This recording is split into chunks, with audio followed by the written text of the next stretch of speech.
সার্বজনীন পেনশন ও স্বাস্থ্য বীমার আওতায় আসছেন বেসরকারি শিক্ষকরা। হ্যাঁ দর্শক, এইরকম একটি সংবাদ প্রকাশ করেছে দ্য ডেইলি ক্যাম্পাস।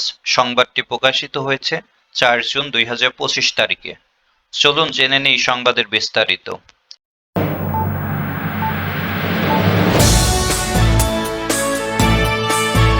অর্থ সংকট মেটাতে বেসরকারি এমপিওভুক্ত শিক্ষকদের সার্বজনীন পেনশন ও স্বাস্থ্য বীমার আওতায় নিয়ে আসা হবে বলে জানিয়েছেন মাধ্যমিক ও উচ্চশিক্ষা বিভাগের সিনিয়র সচিব সিদ্দিক জোবায়ের। বুধবার 4 জুন আসন্ন এইচএসসি পরীক্ষা ও অন্যান্য বিষয়ে সাংবাদিকদের সঙ্গে মতবিনিময় সভায় একথা বলেন তিনি। সিনিয়র সচিব বলেন, যারা পেনশনের আওতায় আসবেন তাদের আমরা দুটি সুবিধার ব্যবস্থা করছি।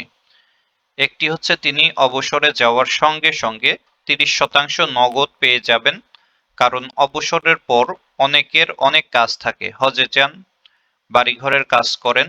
প্রতি মাসে যে পেনশন পাবেন সেটা যাতে কোনো ক্রমে 40,000 টাকার কম না হয়। তার যদি কমপক্ষে 15 বছর পেনশন লাইফ থাকে তাহলে 15 বছরে তিনি যে টাকা পাবেন এখন তিনি যে টাকা পেতেন সেটার থেকে কোনো ক্রমে কম যাতে না হয়, এগুলো হচ্ছে ক্রাইটেরিয়া।